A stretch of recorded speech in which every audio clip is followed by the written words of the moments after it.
Good morning, everyone, and welcome back to Wake It Take. It's your boy Jason, and we've got some football to talk about today. I am done wiping my tears. I'm done wiping my tears from the Ryan Flournoy injury. Instead, actually, this morning, the delay is caused by none other than technology, as sometimes it goes. My computer decided to restart at 9:55. It just said an error occurred. We're going to restart it. But we're good. The computer's live. The stuff's good. So we're good. We're going to talk football, and it's going to be nice. And today, we've got some under-the-radar players to talk about, which I'm excited to do. So go ahead, take out your coffee, sit back, relax, and enjoy the show.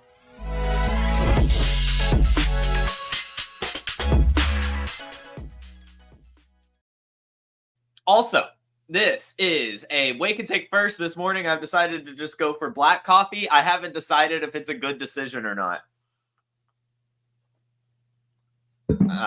It's fine. I don't know. Not a big fan, actually. Why do we do this to ourselves? Anyway, football. The first thing I want to talk about today, before we get into the actual training camp drum beats and all the news and stuff coming from training camp, is first, I guess, to say good morning to you all. Good morning, Mark. Good morning, Ted. Good morning, Best Ball on Call. Good morning, Bach. Good morning, Donald. Good morning, Fantasy Sports Pod. Terminal Sarcasm. Ryan, Donald, Dakota, Toronto Dave. Welcome in. Welcome in. Glad to see you all this morning. We have some news to talk about, but before we get into the news, and now I've said good morning, I want to talk about this new rule that the NFL has decided to do as of yesterday, and that is banning the onside kick outside of the fourth quarter. Also, teams must be down in order to do the onside kick, and they must announce that they're doing an onside kick before attempting it. Is it a big deal? No, it's not a big deal. A lot of people, myself included, overreacted to this when we first saw the headline, NFL not allowing onside kicks until the fourth quarter. They must announce it, and they must be behind. Not a big deal. As we know with the new kickoff rules, an onside kick actually doesn't really make a lot of sense. As we know, now the kicker lines up by themselves and the rest of the team is about 10 yards ahead of them. So an onside kick would pretty much always be successful for the most part without some sort of change in the rule. The only thing that pisses me off, the only thing that bothers me, the only thing that grinds my gears when it comes to this rule is the fact it can't be done outside of the fourth quarter. I think that's the ridiculous part because, that while the element of surprise is taken away, we've seen in the NFL, the Patriots, 28-3 Super Bowl against the Atlanta Falcons. They did an onside kick in the third quarter. Without that, they couldn't even win the game. So that is the only thing that bothers me, really, the fact that it can't happen until the fourth quarter. Because no matter what, onside kicks wouldn't have worked with the new kickoff format. Yes, Fantasy Plumber, half the success was the element of surprise. With the new kickoffs, it was literally unfair. Like, every single onside kick would be recovered by the kicking team as things stood. So something had to be done. Yes, taking away the element of surprise sucks, but you have to. You literally have to because that's how it's signed up. Like there are people literally 10 to 15 yards on your own team where the ball needs to go on an onside kick. And for the second part, the returning team is like 20, 30 yards away from them because they are gearing up to block for the return team in the new area. So it literally makes no sense to allow onside kicks to remain as they were. This rule change is perfectly fine. The only thing that's stupid about it is the fact they have to wait till the fourth quarter. I don't mind waiting, making it have to be a team is down. Sure, whatever. It'll make it to where teams have to stay close and a team that's winning can't do an onside kick, although they wouldn't have done it anyway. Sure, that's fine. You must announce it so that the other team can, be in a position to be able to realistically field the onside kick away from the kicking team. Okay, that makes sense. So it's just like you have to do those two things. The only thing that's wrong about it is making it only happen in the fourth quarter. That I do think will lead to a change. I think we'll probably have a change with that. Honestly, by the end of this season. No, they can't do it in a tie game. That might be another issue. Too, so I think there will be a couple things that get brought up this year that get changed. But definitely the fourth quarter thing. I think that teams being behind, at least second half, I think would be more realistic. Sure, whatever. No first half onside kicks. But as I laid out, the Patriots literally did an onside kick in the third quarter. Without that, they wouldn't have beaten the Falcons, right? Like it's so anyway.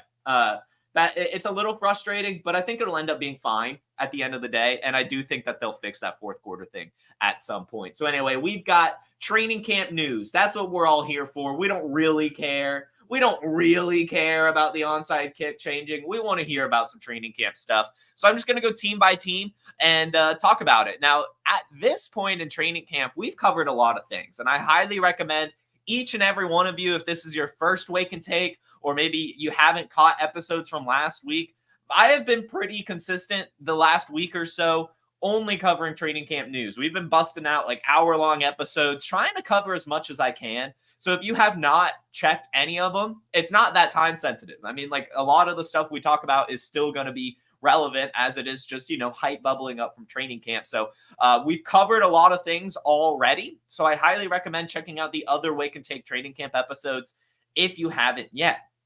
As we continue to progress through training camp, a lot of the focus is going to go away from the players that are already studs that we've already talked about a lot. And a lot of these under the radar players are going to, start to pop up more because, like with a player we'll be talking about Mason Tipton later in the show. With a player like him, sure, you can have one good day of practice, right? And that'll, raise some alarms. But then to do it a second day, to do it a third day, to do it a fourth day, that's when the reports start coming for these under the radar players. And finally, they're here. We're about a week through training camp now. Now some of these, sleepers, fantasy football sleepers, if you will, are, getting reports because they've been consistent. And so we're going to talk about a lot of those players today. We'll still talk about some studs as well. It's not only under the radar players. So stick around for sure if you don't care about hearing about Mason Tipton and Jawhar Jordan. And as we'll talk about here on the Buffalo Bills, Tyrell Shavers.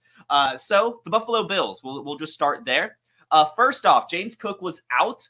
So the Bills were able to kind of cycle between Ty Johnson and Ray Davis yesterday. And here is what was said. During the practice, there were only two running backs that worked in with the first team offense. That included veteran Ty Johnson and fourth round rookie Ray Davis. It was a pretty close to even split in how often they lined up with Allen and the top unit, with Johnson having the slight edge over Davis. And then just a few hours later, Johnson heading back to the locker room with traders after an apparent injury from big hit from Terrell Bernard on a running play to the left side.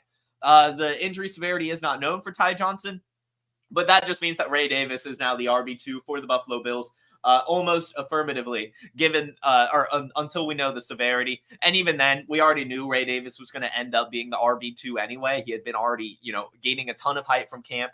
Really good producer in the SEC, really good profile. Fourth round draft pick is not bad at all for a running back, and he can catch some passes. So we already knew Ray Davis was going to do this.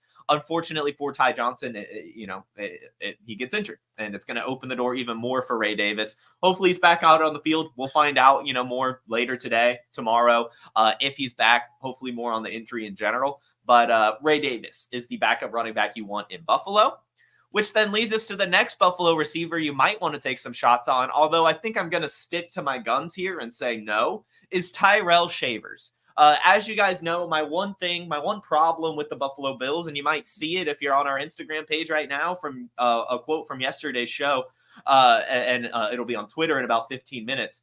Basically, I don't believe that this Bills offense is going to have an alpha. I really do believe that they're going to be spreading it around to as many weapons as possible. And we've been seeing that at camp. We've been seeing reports of Dalton Kincaid showing up. We've been seeing reports of Dawson Knox showing up, Curtis Samuel, Mac Hollins, Khalil Shakir, right? Everyone is making noise at camp right now from a receiving weapon perspective.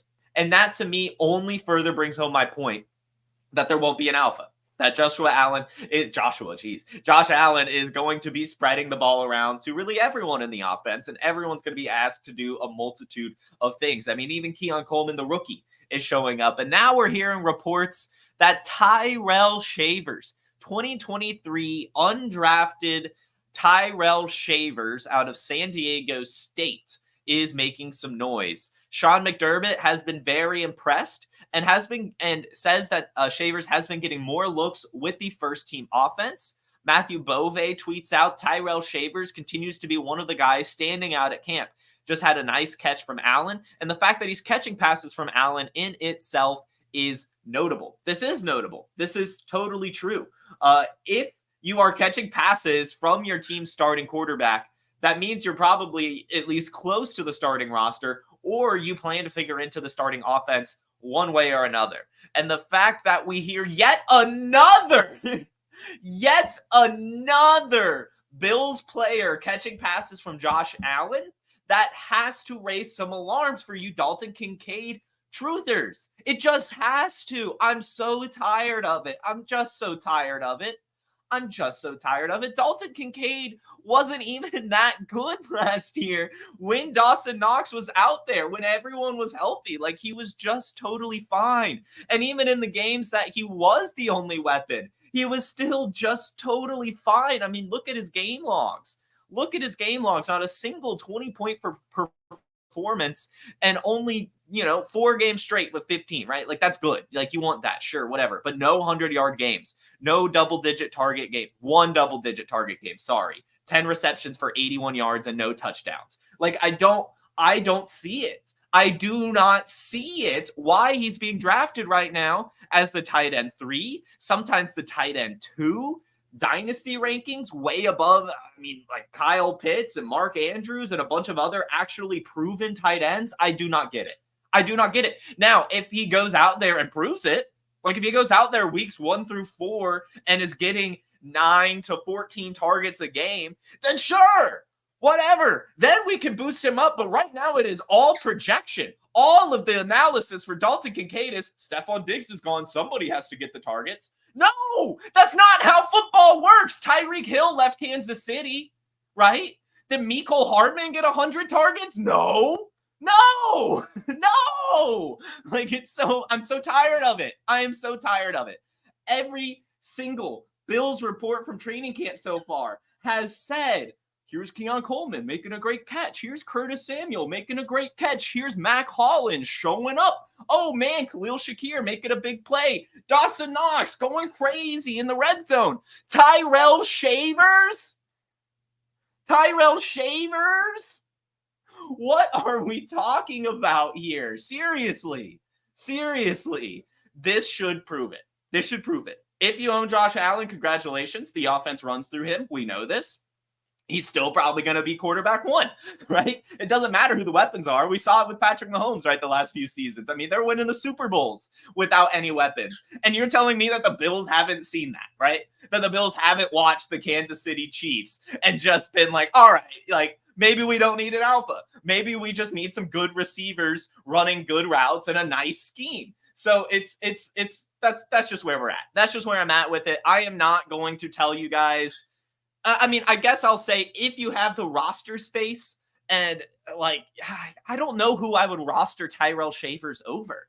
Like, I know, like, at all. I don't know where Tyrell Shavers fits into any fantasy football roster, even if he finds himself on the first team, because like I'm saying, I'm expecting it to be spread around a lot. So you're never really going to be comfortable starting him at all. So anyway, I do want to say this. Tyrell Shavers was recruited by Nick Saban. He did actually spend his first 2 years in college at Alabama, which I think is interesting. However, he transferred to Mississippi State, had no production, then went to San Diego State, where he had, decent production. Over the last 2 seasons, has combined for 850 yards and 5 touchdowns off of 56 receptions. So not great production, but also, it's not like quarterback play is that good at San Diego State either. The thing that is notable, again, went to Alabama's first 2 years, did stick on the Buffalo Bills practice squad last year, and he's 6'4". So he's got some height. One thing that is interesting is that I saw one thing say that, he might just get mixed in, like there might just be a cycle or something, could be like a red zone threat or something. But I'm not like, I don't think I really want you to go pick up Tyrell Shavers. I mostly just wanted to talk about him to bring further home the point that everyone is catching the ball in Buffalo. And sure, Dalton Kincaid could totally lead the Bills in targets. Like, that could be fine. But I think the argument that he has tight end 1 upside is wrong. He doesn't. He doesn't. Like, he's a tight end 3 being drafted at his ceiling, or a tight end 1 being drafted as the tight end 3 with, tight end 5 upside, I feel like. Like, I mean, like, sure, he could be top 5, but he's being drafted too high. You can get some value out of him. I will say this, Mark, I think he got a good deal. I mean, a 25-second and Luke Musgrave for him is not a ton. At the end of the day, I mean, like, I feel like that's a reasonable trade for him, because then you could probably take Kincaid and get Kyle Pitts in a second, really. Like, I feel like, or at least Kyle Pitts in a third. And then you've just essentially traded Musgrave for a pick swap and Kyle Pitts. So anyway, Knox is the preferred red zone option. The correct red zone option is Josh Allen. That too. I mean, that is what I'm saying. The alpha in Buffalo is just Josh Allen. We don't need to pick a weapon. It's just Josh Allen. Get over it. It's not Kincaid. It's Josh Allen. Everyone is catching passes here, which leads us to the Tampa Bay Buccaneers. Really right now, not too much to add. I mean, everything that's coming out of Tampa is what we've been hearing, but we do have some fun stuff. First, Jalen McMillan continues his strong performance. He caught 2 touchdown passes from Baker Mayfield yesterday in the padded practices. And Rick Stroud says that they have reportedly a strong connection so far. Also, Chris Godwin has been putting on a route running show that is guys on both sides oohing and ahhing on the sideline. This comes as the practices yesterday began. A lot of teams added pads to practices, so you're able to get some true reps out there. Chris Godwin lighting the world on fire. The last thing I wanted to talk about, which I had no idea this guy was still in the league, much less a Tampa Bay Buccaneer, but Baker Mayfield opens 11 on 11s with completions to K-Dot and Mike Evans and Sterling Shepard. Totally forgot about Sterling Shepard. I saw that name and I was like, what? Sterling Shepard? What is he doing? What? So anyway, Sterling Shepard is apparently making some noise at Tampa. I don't think it's ever going to amount to anything. He's never really been able to stay healthy outside of his first couple seasons in the league. And, with Jalen McMillan making some noise, with Trey Palmer being decent enough in his rookie season, I don't think there's much room for him. But, it's just cool to see players still hanging around, still making their millions. So I'll just give a small little clap to Sterling Shepard. I'm not giving any fantasy advice there. Just thought it was funny to see his name. Which moves on to the Pittsburgh Steelers. And again, like I talked about at the beginning of the show, a lot of stuff we've been covering over the last week. So not a ton of stuff is going to be added in today's show outside of the under-the-radar players that we're going to get to. But Pat Freiermuth, I do want to continue to beat the drum for him. It seems that he really, really is taking and soaking up that number 2 option on this offense. That was going to be the big question in Pittsburgh.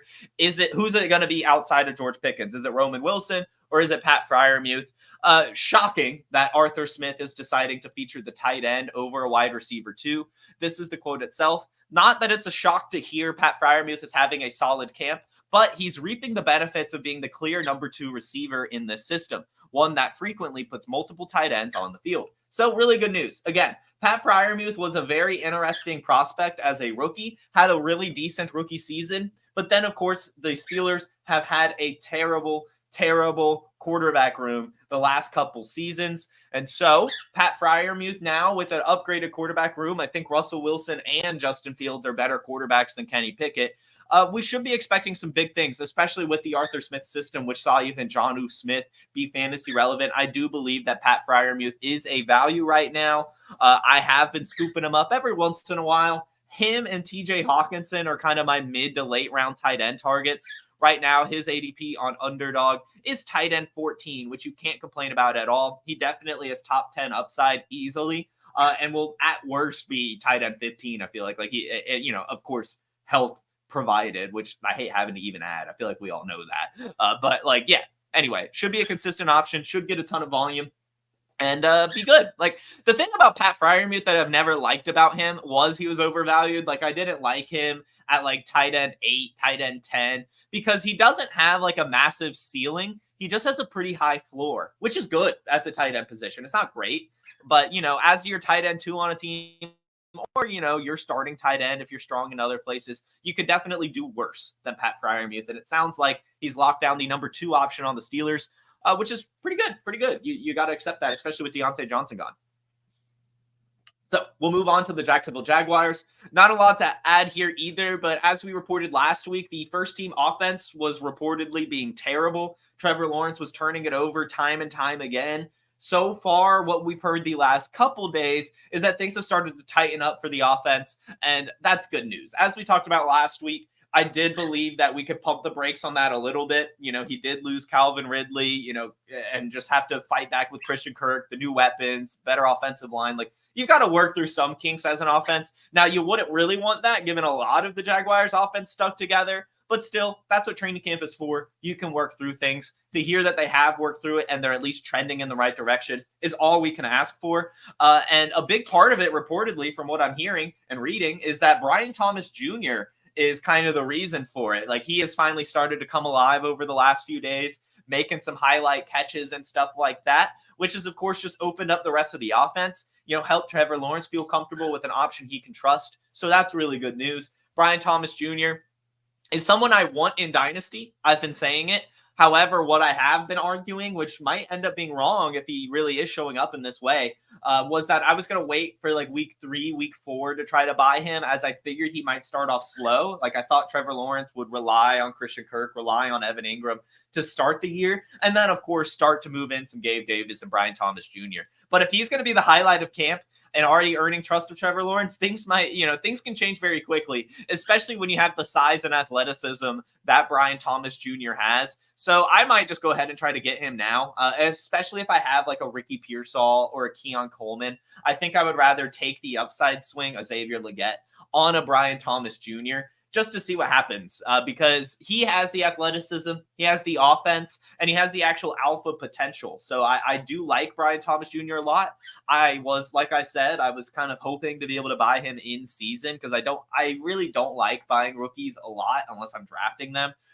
So because it's always hard, right? Like, people draft their rookie and they want him. Like, you have to overpay, but if it's trending this way, I really don't you can't let these types of profiles go away from you just by trying to be cute and save a couple extra dollars at the end of the day. So I think I am actually officially putting my buy Brian Thomas Jr. stamp out there, because I don't want, that's the type of player that can beat you, right? Like, that's what the Podfather always says. You can avoid players that might not beat you, but if they can beat you, like the athleticism that Brian Thomas Jr. has, then you've kind of got to suck it up and just go for it. So yeah, officially, we have the Wake and Take stamp of approval to go by Brian Thomas Jr. Sure, it's based off camp hype, but I don't want to risk it. I don't want to risk it. It's a really good offense. I'm believing in Trevor Lawrence. They're pass happy, and Christian Kirk, right? Like, he's more of just a possession, intermediate receiver. Gabe Davis, we know who he is. He's boomer bust. Brian Thomas Jr. actually has a lot of opportunity to be really special in this offense. So it's official. Go buy him.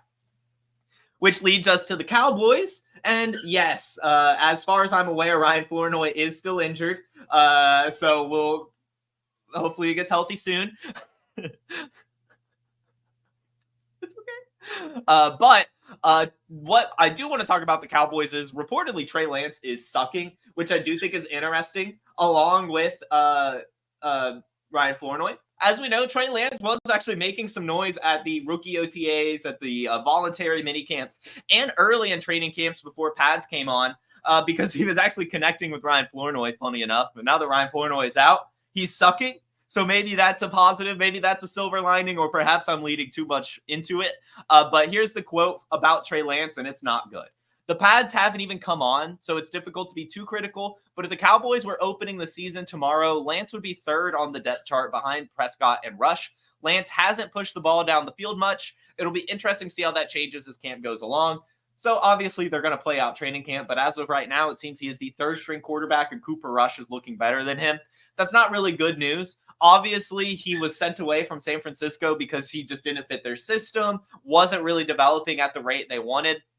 And the Cowboys seemed like a decent place. I felt like Trey Lance could soak up some knowledge from Dak Prescott and everything. But it seems he might just be bad at football or something. Because, I mean, if you can't even show up without pads, I damn sure don't expect him to show up with pads. Wish him the best. Like I've been saying, I have a gut feeling about him on the Cowboys. But, gut feelings are wrong a lot. So I'm just going to leave it at that. I still feel good in my gut that he could turn it around, but I am not confident hearing that he is the quarterback 3 right now.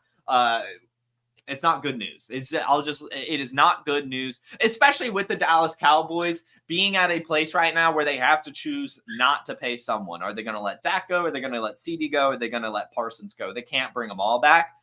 It's seeming like Dak is actually the odd man out given his age, injury history, and his failure to win playoff games. And it seemed like it might lead towards Trey Lance, kind of being their option given he's still young. He was that former first-round pick. But if he's not progressing, if he's still scared to push the ball downfield after, years in the league in practice, it's just not meant to be at that point. And so we'll see. That's a ever-developing situation in Dallas, which will lead us to the Houston Texans. And I know you guys have been waiting for this one.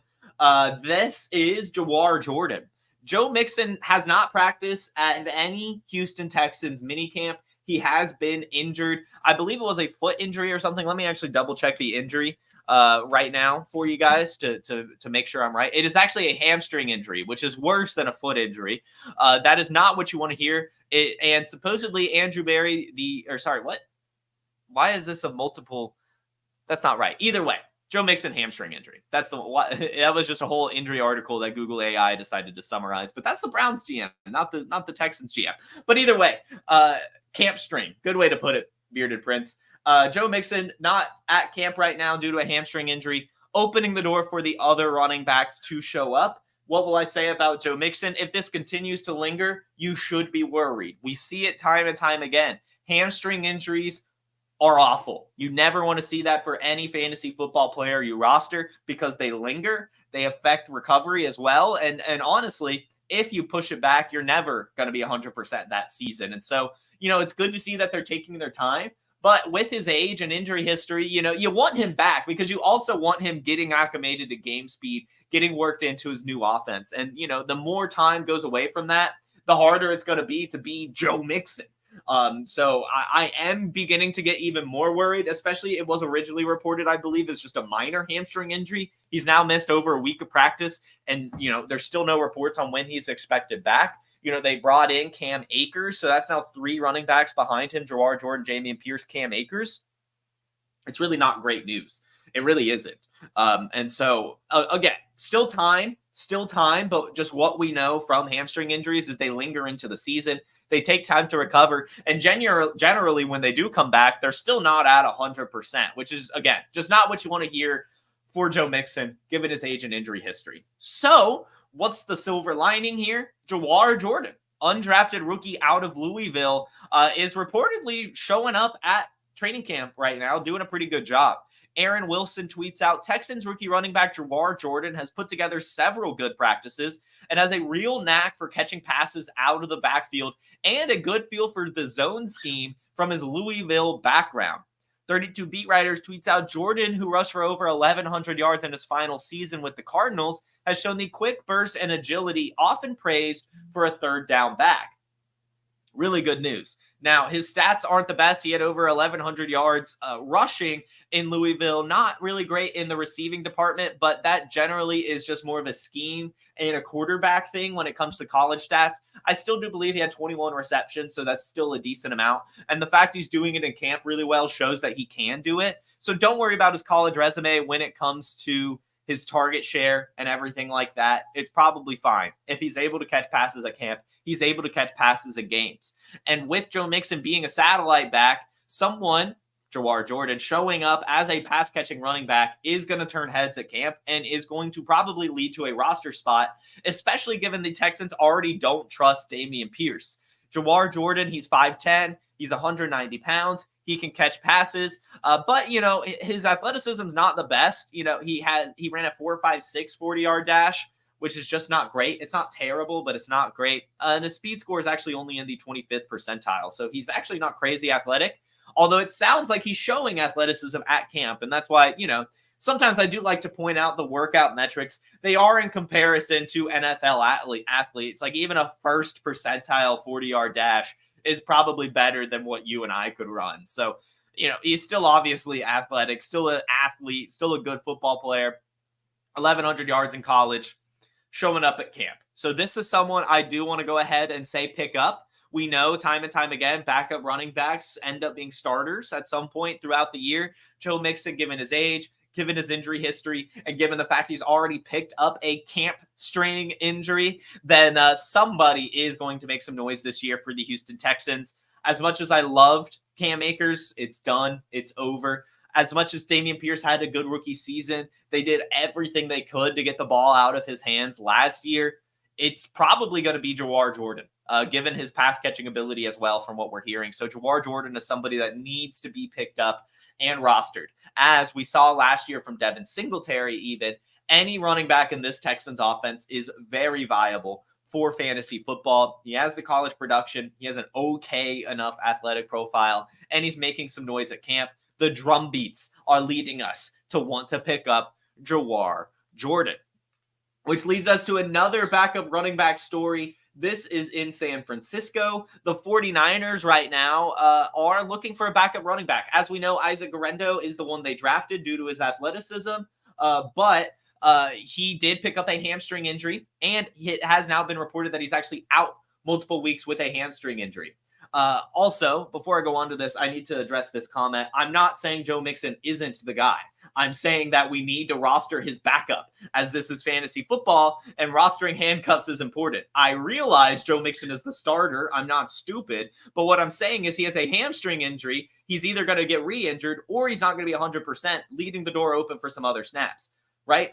But Joe Mixon, if he's out there, he's going to be Joe Mixon and scoring fantasy points. This is just what we call in fantasy football a handcuff. Pick up Jawhar Jordan. So anyway, back to the 49ers. Isaac Guerendo, again, reported that he's out multiple weeks with a hamstring injury. Again, just not what you want to hear. Hamstring injuries at camp are terrible. And Isaac Guerendo, especially given that he's a speedster running back and a speedster running back only, hamstring injury is the worst injury outside of like an ACL. That's something that will 100% linger for him. And I would almost wager to bet that his rookie season is more than likely lost. I hate to say it, but they have Elijah Mitchell on the roster. They still have Jordan Mason on the roster, and they brought in Cody Schrader for the roster as well. There's no reason for them to rush back Isaac Guerendo unless injuries fall his way. And there's just, at this point, he needed camp to make some noise. And if he's not at camp, then he's never going to be able to make some noise. So unfortunately, I'm pretty much out on Isaac Guerendo now. I love the profile, but it's going to have to take a lot now for him to be able to get back. Hopefully, it's not actually a multiple week hamstring injury, but given that's what's reported, that's probably what it is. I mean, like, if he doesn't get a single preseason snap, then like it's definite that he won't be playing really at all this year unless like both Jordan Mason and Elijah Mitchell get hurt, which just sucks because I think all of us were very much excited to see what he could do. Pretty explosive running back, to say the least, with good size. Like so really sad, to be honest. But we do have some reports now that Jordan Mason is the RB2. Currently, he is beating out Elijah Mitchell. And Kyle Shanahan came out and said that he just likes the way Jordan Mason runs. He says he has a real feel for the offensive scheme and everything. And so right now he is ahead of Elijah Mitchell for the RB2 snaps, which is honestly probably to be expected. We saw it last year too. Elijah Mitchell did get worked in, but just his injury history kind of limits him from being able to come in a lot. Which is just an issue for him. But the 49ers have figured it out. I mean, Christian McCaffrey is getting, 85% of the snaps anyway. So whoever's behind him, again, more of an injury play. And even then, I would probably suggest the 49ers to go to a committee if Christian McCaffrey ever got hurt, like Elijah Mitchell, Jordan Mason, and Cody Schrader. Like, I don't think they would just do a one-for-one replacement, have a bell cow.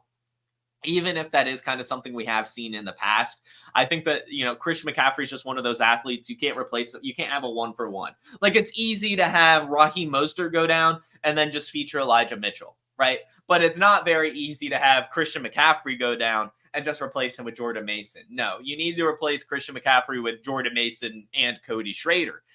And Elijah Mitchell probably. And so that's kind of where my head's at. I don't think we should be picking up any 49er with the hope that they become startable in fantasy football with the Christian McCaffrey injury. I think if anything, we need to be rostering Cody Schrader in hopes of what could happen when Christian McCaffrey leaves San Francisco. I think it's like if you're looking at this backfield, it's a long-term play. It's either going to pick up Isaac Guerendo to stick on your taxi squad this season, going to pick up Cody Schrader to stick on your taxi squad this season. For San Francisco, it's Christian McCaffrey or bust to me. And I think, again, even if he goes down, it's going to be a committee. I mean, shit, I didn't even mention Deebo Samuel and the carries he'd probably get if Christian McCaffrey went down as well. I mean, will they score fantasy points? Yes. But I think that they would, like a Jordan Mason starting in Christian McCaffrey's place would be more of a flex play than anything. And even then, there's probably still going to end up being better options, I would assume. So either way, that is where we're at for sure. Yeah, I mean, I would say if anything, if you're going to pick up a 49ers running back, I would pick up injured. Why does this keep happening? I would pick up injured Isaac Guerendo or just Cody Schrader for the upside. I'm not really worried about the floor when it comes to this backfield. I want an upside play. And that again is Cody Schrader. That is Isaac Guerendo, even if he has a hamstring injury. Again, we want the long-term thing here. Oops. I accidentally deleted my background. Great. So now we have the spooky one. So anyway, that's the 49ers. And in fact, I'm going to get my background back. So we will play a quick little ad break. If you could, please listen to the Podfather speak about our draft kit. Hey, it's the Podfather of great news. The draft kit is live. It is world famous. Why? Because it is the best resource for winning fantasy football championships that exists. There are rankings and cheat sheets for every format you can imagine. We have projections both at the team level and the player level. And wherever you are, you can click on a player, open them up, and see in-depth written analysis about what to expect in fantasy football from that player this year. And then you can click on the team and you can get even more in-depth analysis, all the drivers of fantasy production, both in a positive and negative direction for that team, including a signature trend. And the graphics are incredible. So these team insights, they give you the team level projections, the vacated targets, the vacated ARs. And we added a bunch of features. I mean, individual cheat sheets for Theo and Billy and Dario. So you could take your favorite analyst and download their personal draft cheat sheet. And then in the commissioners section, Memphis Young lays out everything you need to know to manage a league, the best minds in the industry contributing analysis. It's certainly not the most inexpensive draft kit on the market, but it is the best. PlayerProfiler.com/draft kit, PlayerProfiler.com/draft kit. Go get it. I couldn't locate it in that ad break. So, hey, we're going spooky for the rest of the show. Happy Halloween, everyone. It is fall already, apparently. But yeah, I do want to say, I do agree with Get Shrek here in the chat. Just draft Deebo. Just draft Deebo. Cardinals, Arizona Cardinals. What can we say about the Arizona Cardinals? Well, Marvin Harrison Jr. is making some noise. Which is obviously we were coming to expect it, and honestly, I've been waiting. As we know, Malik Neighbors has been, making headlines in New York. Part of that, again, I do want to argue, is the fact he's in New York. New York media is crazy, so you're gonna see that stuff. But Marvin Harrison Jr., we haven't really heard much. All we know is that he's really been, basically, working on the jugs machine and being there. Like we had the perspicacious thing where he was like, Michael Wilson is too big of a vocabulary. But anyway, we don't care about that. We care about how Marvin Harrison Jr. has been looking at training camp. And to answer everyone's question, not that you're going to be surprised, he's looked great. He's looked like Marvin Harrison Jr. Zay Jones says, I see this rookie that is so much poise, so humble, and respects everybody in the room. Works hard and is probably the first one on the field. Kyler Murray's impression of Marvin Harrison Jr. thus far, when a guy's got it, he's got it. And he's definitely got it. And then I have a highlight for you as well. It's just him catching a pass. Nothing like too crazy or anything like that. But, it does demonstrate that the Cardinals are utilizing him. Getting open. I mean, it's literally like wide open. I mean, it's just, I think a lot of us are overthinking the Marvin Harrison thing. Johnny Venerable points out that they continue to lead on him in camp, so we can read into this and show that they have probably been targeting him and targeting him and targeting him and targeting him, which is what I fully expect. I do believe that Marvin Harrison Jr. easily is undervalued, really, even in redraft leagues.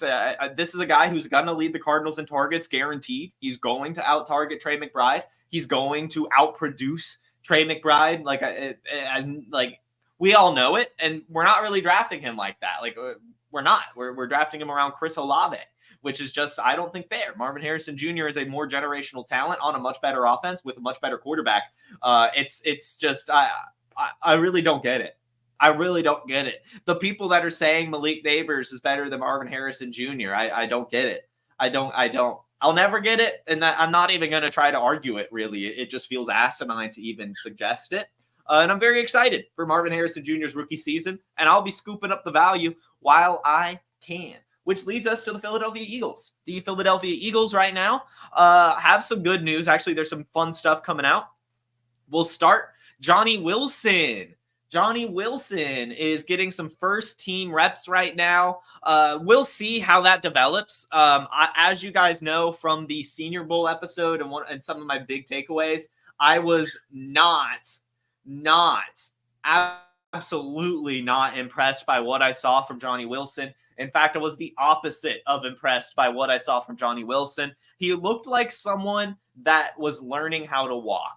It's so awkward. He did not look fluid. And if anything, it seemed his height was a hindrance as opposed to, something that could actually help him. He's 6'6", 231 pounds, and runs a 4.52 40-yard dash. So you would assume it's some athleticism, but it is literally, I'm telling you, he looked terrible at the Senior Bowl. Absolutely awful. But he's getting first-team reps with the Philadelphia Eagles, which is something to note.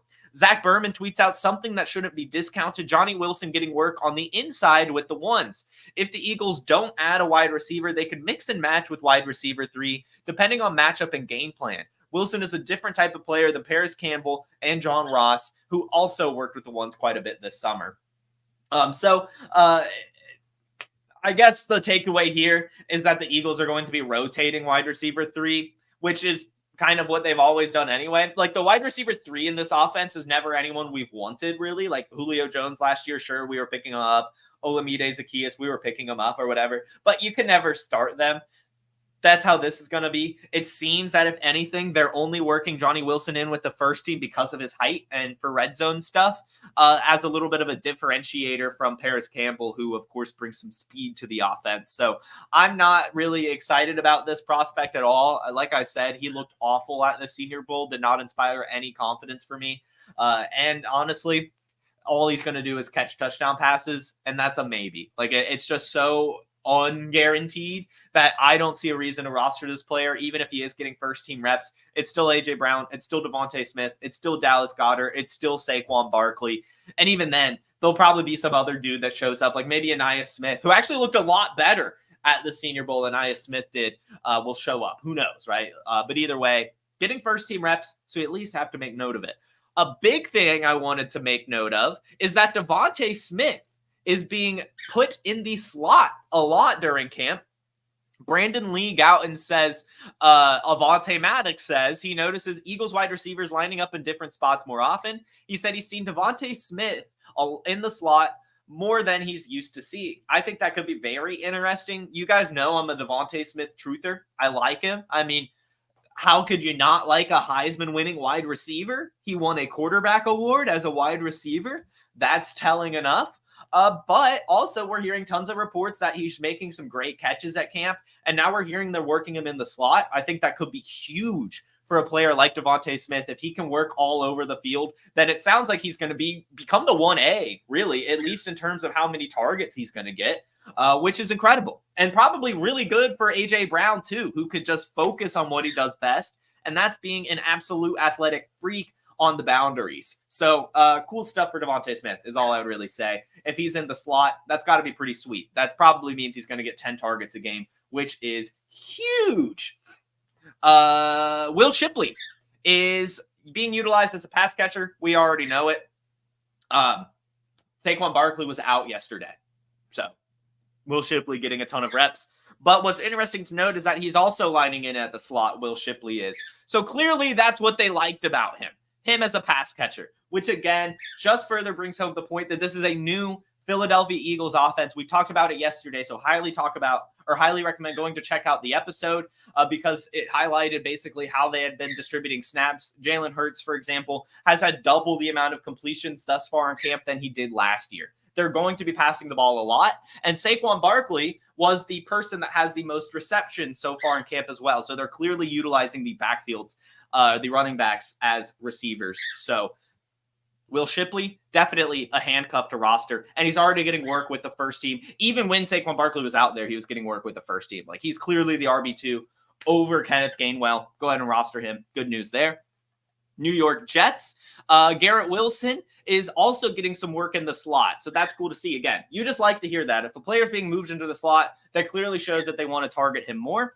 But not good news from the New York Jets. Monday was the Jets' first day in pads. It was also the worst practice for the offense that I've seen. Just a very sloppy day. Dropped passes that led to interceptions, missed blocking assignments, and poor snaps. Had Aaron Rodgers yelling on multiple occasions. Rodgers finished 8 of 13 with an interception. He also took 2 sacks. The Jets end every practice with a drive the field drill, and the offense reached the red zone, but stalled after a sack and a throwaway. So, yes, I do. Sorry, get Shrek. He's freaking out right now. I do have a parrot. But, yes, the Jets looking terrible right now at camp, which kind of comes to expect. They do have a really bad offensive line. They did try to address it, but not enough. We also know that the Jets' defense is incredible. So it makes sense that they might struggle in the first padded practice full speed against the defense. So not going to read too much into it. Just like I said with the Jaguars, that's what training camp is for. There's going to be bad practices. They're going to get through it more than likely. If this continues well into August, that's when we can start being worried. But for now, let's move on. The Dolphins, the Miami Dolphins, more Jaylen Wright hype. Jaylen Wright has another shifty run to the perimeter with a buttery cut to daylight, picked up 12 or so. Again, Jaylen Wright, you need to pick him up. Pick up Jaylen Wright. Panthers, the Carolina Panthers. Dave Canales is excited for Chuba Hubbard. He says, Chuba Hubbard runs angry and runs with the kind of style we want to be about. He also had another quote talking about how they'll see how they distribute running back snaps based on how they show up in camp. I mean, obviously it's going to go to Jonathan Brooks at some point, but as we know, Jonathan Brooks is on PUP right now and is recovering from an ACL injury. He suffered late in the season, so Chuba Hubbard is going to be the RB1 early and often for the Panthers. We know that Dave Canales likes to feature the running back with Kenneth Walker and Rachaad White both having their best seasons when he was the coordinator. So Chuba Hubbard is someone I highly recommend drafting at his ADP right now, even if it is only an early season rental, because he's going to be awesome. I mean, he's going to be awesome, and he's like free. He's going to get a ton of volume. He's going to catch passes. He's going to run. There's no one else on the offense really taking snaps from him while Jonathan Brooks is out. So I just want to say, get Chuba Hubbard. Colts. One of the guys who's flashed the most so far during camp is Josh Downs. He's been targeted at all 3 levels of the field: short, intermediate, and deep. Cool. We've already had a lot of Josh Downs hype. It's just good to hear some more. As we know, Anthony Richardson and Josh Downs last year were working together often. As we know, rookie mini camps, in fact, just after being drafted, they were running routes and working through the playbook together in the hotel parking lot as rookies. And so obviously Anthony Richardson and Josh Downs have a great connection. It's great to hear that it's continuing now as Anthony Richardson has recovered and they're going into year 2 together. Josh Downs, I think, an easy draft button. In fact, I did an underdog draft this morning. I got him in the 16th round or 15th round. It was ridiculous. It was ridiculous how late he's going. He's clearly the wide receiver 2 on this team, especially with the news coming out yesterday that Jelani Woods is the tight end 3 currently on the depth chart. The current tight ends ahead of him, Kylan Granson and the other one, aren't, athletic. They're good blocking tight ends. They can make these catches every once in a while like we saw last year. But Jelani Woods has the athleticism. If he's going to have to fight for that starting spot, then, there's going to be an intermediate receiver. It's going to be Josh Downs. So I highly recommend drafting him right now in PPR leagues. He doesn't need, I know that generally we're looking for these players to have a lot of volume. I don't think that, Anthony Richardson isn't going to produce a lot of volume. I still think he's going to reach 25 to 30 pass attempts a game. And it's probably going to be a little bit more consolidated. So I think it's cool. And yeah, I'm getting some Josh Downs. Get Shrek Bra says Adonai Mitchell is a wide receiver 1 on the Colts, has the most talent by far. I will say this about Adonai Mitchell. I think he beats out Alec Pierce. I think they drafted Adonai Mitchell for a reason. Alec Pierce actually last year, Alec Pierce ran the 4th most routes out of any wide receiver in the NFL. And he had the 50th, 60th most receptions. I mean, dude was abysmal last year, and yet he was on the field a ton. And so I think that is a screaming indictment for a player to have that many routes with that little production. So I do believe Adonai Mitchell is in for a good year. I really do. But I do think it'll take just some time to build that connection with A-Rich. Michael Pittman's still there. Josh Downs is still there. But I do love Adonai Mitchell for best ball. I think he'll have some massive, massive weeks because Anthony Richardson, has the strongest arm in the NFL, really. Like in terms of just fucking chucking that thing, it's A-Rich. So, somebody's going to catch that ball, and it is probably going to be Adonai Mitchell. So, yeah, I do like that call. I do want him. I just think more volume is going to go to Josh Downs and Michael Pittman, but he'll, of course, have spike weeks. He'll, of course, get those deep targets, and you'll have some, I like Adonai Mitchell a lot. That athleticism, very hard to deny with that good landing spot. So, Broncos, just real quick, the rest of these are quick except for the Michael Tipton stuff, or Mason Tipton. The Broncos, Greg Dulcich has revamped his running stride and has been drilling it repeatedly all offseason, hoping that that'll help his hamstring injury from continuously repeating. So Greg Dulcich, kind of like Christian Watson, working through a hamstring injury, and got some outside help and suggestions on how to help it. His running stride wasn't long enough. So we'll see what that means. Patriots, how did the first day of padded practice go for Drake May? A day after Gerard Mayo finally says it's a quarterback competition? Terribly. Absolutely terribly. 1 week into camp, it continues to look like Jacoby Brissett will be the starting quarterback. Drake May's future is bright, but Brissett entered with a lead in the race for quarterback 1 and has been better so far. Brissett took all of these starting reps during team periods and enjoyed his best practice of the summer, going 10 of 11 with 2 sacks during competitive team periods. Drake May simultaneously suffered his worst practice as a Patriot and produced just 1 completion with 2 sacks during 11 on 11s. Not great. So unfortunately, we have to hype Drake May, I guess, a little bit. Not too much. Again, I still believe that it's a lost season for the Patriots, and Drake May is going to start sooner rather than later, just so they could sell tickets, just so they could pump up some excitement into the team. But it is, it's not good to hear that Drake May crushed it all week while there were no pads, and then as his very worst practice with the pads on. Now, of course, that is probably going to happen. Obviously that means the practice is full speed now. You're playing against the defense, and so you're probably going to be bad. So hopefully he can, work through it. Again, that is what training camp is for. But, to hear such a stark contrast between him and Brissett does show that he's got a long way to go. Also, just real quickly, Javon Baker continues to make highlight after highlight.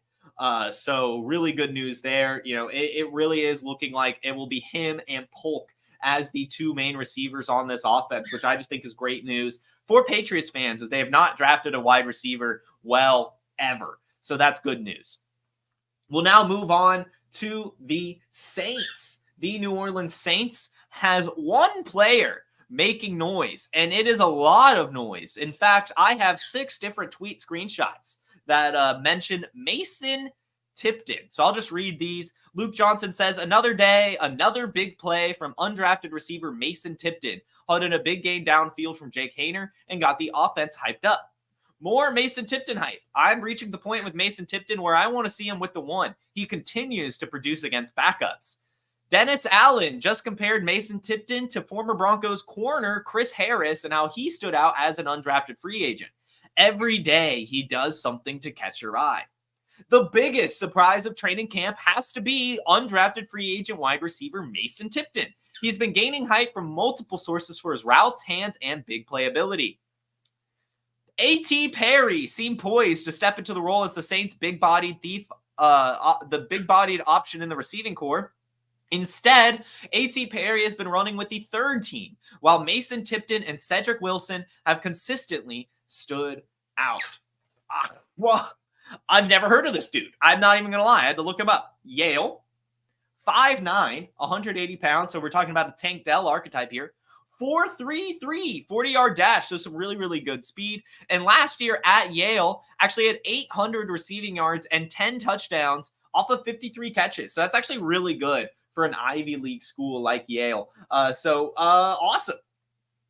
Awesome. That's really all I can say. I'll take a swing on Mason Tipton. This Saints receiving room is not great. It's Chris Olave and no one else. And I know you're going to say, oh, Jason, what about Rashid Shaheed?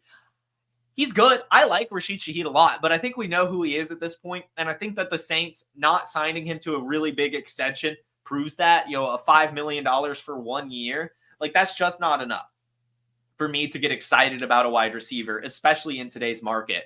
So Mason Tipton actually has some really good opportunity here. As we see, he has already probably passed A.T. Perry, and it's not like Bub Means is going to do anything either. There really is an option for a wide receiver 2 or wide receiver 3 on this offense. Juwan Johnson's hurt too, so I like it. I like it a lot. Mason Tipton, someone to keep your eye on. And I think definitely has more of an opportunity to be the wide receiver 2 on the Saints than a Rashid Shaheed, a Bub Means, or an 18 Perry. And it seems like he could end up being the slot guy. Maybe, I don't know. I mean, it's more than likely Olave, but this guy being 5'9", 180 seems a little bit more slot. Tank Dell archetype, 4.33, 40-yard dash, coming from Yale as well. Assuming he's smart, he's probably pretty good at picking out the pockets in zone. So I'm going to say it. Pick up Mason Tipton, a guy I've never fucking heard of. Get him. I'm excited about him. The last few bits I have for you guys are quick, and then I'll get you guys out of here. In fact, I'm even missing a meeting right now. I've scheduled an 11 o'clock meeting, but we must keep things going. The New York Giants, Theo Johnson, since being activated from the PUP list, has already caught up with Daniel Bellinger in the position battle. Johnson took the majority of first-team offense reps, and he's being used all over the field. Incredible, incredible news. I did not expect it. I'm someone who went to the Senior Bowl. I named Theo Johnson the best tight end at the Senior Bowl over Ben Sinnott. And I still was like, well, Daniel Bellinger, he's been on the team. He was pretty good as a rookie. I think that he'll probably be the starter this year, and then they'll look for Theo Johnson next year. Well, they are super attracted to Theo Johnson's athleticism and size. He's 6'7". He runs a 4.6 40-yard dash. That's incredible stuff. The fact they're using him all over is great news. And it really seems like we need to be taking him a little bit more seriously than we had. We've been viewing him more as a bench stash, taxi squad stash, with some upside, of course. That was never a question. It's just so many question marks in New York. Quarterback play, target share. Is he going to beat out Daniel Bellinger? Those are all things we didn't know. With him already catching up to Daniel Bellinger in just one practice, that is pretty crazy. That's pretty crazy to me. So that is raising alarms. I was already in love with his athleticism. I already loved him at the Senior Bowl. I just didn't love the situation. Now it's seeming like the situation's a little bit better, to be completely honest with you. So you should have already had him, and he's free. He's still free, so go get him. But I think we can get a little bit more excited, which is good news. Which leads us to the Commanders. We'll go ahead and talk about his other rookie tight end, Ben Sinnott. While several members of Washington's rookie class are off to fast starts, second-round tight end Ben Sinnott is not among them. Sinnott has dropped multiple passes over the first week, but did have a nifty one-handed catch. No alarm should go off on Sinnott. He'll be fine, but a slow start in camp could mean a lesser role early in his rookie season. It'll be interesting to watch Sinnott in the preseason, where he should play a lot. This is exactly as expected. Again, I love Ben Sinnott. He was my second best tight end at the Senior Bowl. I talked about how, the fact that he used to play basketball obviously showed up on his agility drills at the Combine. He absolutely crushed those, but I was worried about Zach Ertz being there. Say what you want about Zach Ertz. He is a target hog, and he's still a good tight end at his age. He just has the injury concerns. So we did all expect Sinnott to sit behind Zach Ertz early in the season and not become anyone until an injury happens or until 2025.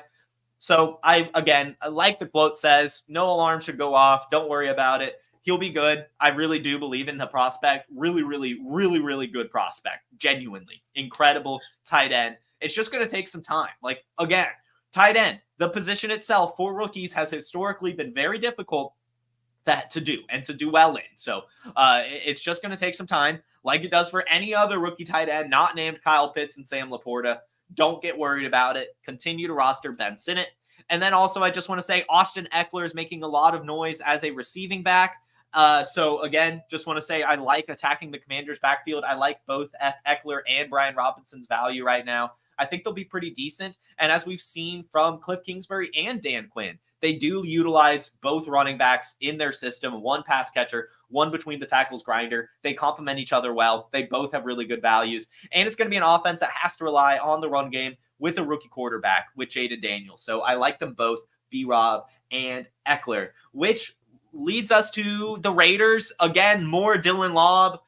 Drum beats, not much to add, really. I'll read the quote. Despite the offensive struggles, rookie running back Dylan Lobb has quickly made a strong impression. He started to get reps with the first team as a third down running back and has also worked with special teams as a kick returner. The Raiders haven't run the ball much in these padless practices, but Lobb has looked smooth as a receiver, and Pierce described him as special last week, and Getsy raved about him on Monday. Again, as we've been saying all offseason, literally all offseason, since he got drafted by the Raiders, he's the third down running back. It's going to be Zamir White first and second. Then it's going to be Dylan Lobb. It's going to be hard to want to start him in fantasy unless, you're in full PPR and the Raiders offense ends up being pretty good and maybe he does get some second down catches and stuff. But either way, this was a prospect I've been yelling about drafting, given he was free. You got to get him. He's my most exposed running back on Underdog, actually. I checked this morning. I thought that was wild. And yeah, good news. Which leads us to our final player, another player that I'm highly exposed to right now in Underdog, Tez Walker. Talked about it yesterday. He's making highlight grabs. Well, he's continuing. 32 Beat Writers tweets out, you can see his inspiration thus far as he's making plays in practice that are turning the heads of the coaching staff. On Friday, a highlight reel grab that was considered the day's best play. Again, Devontae Walker, 4.36 40-yard dash, 900-yard, 11 touchdown season as a sophomore, 6'2", 190 pounds. 89th percentile college dominator rating on the Ravens, who historically has always used a deep threat, and that deep threat has always been fantasy relevant. Even Nelson Aguilar had 4 games last year over 10 points. Nelson Aguilar.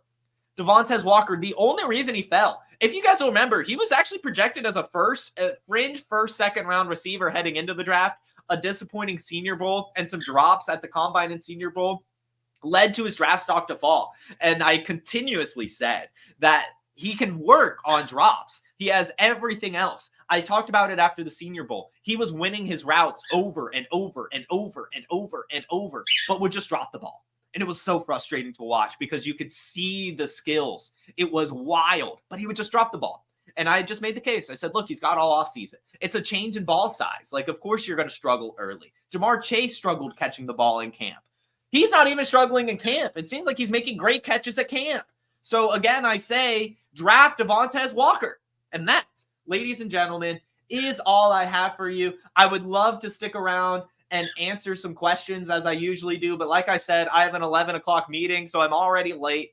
You all have a terrific Tuesday, a wonderful rest of your week, and I will see you tomorrow. Peace. From the Podfather to you, I deeply appreciate you tuning in. And many ask, what can I do? What can I do to help support the hosts, the research they do, the production costs? Go to PlayerProfiler.com, Dynasty Deluxe, World Famous Draft Kit, Rankings, DFS Dominator, and of course, Data Analysis. Subscribe to any one of those, and you support all of us and take Player Profiler to the moon.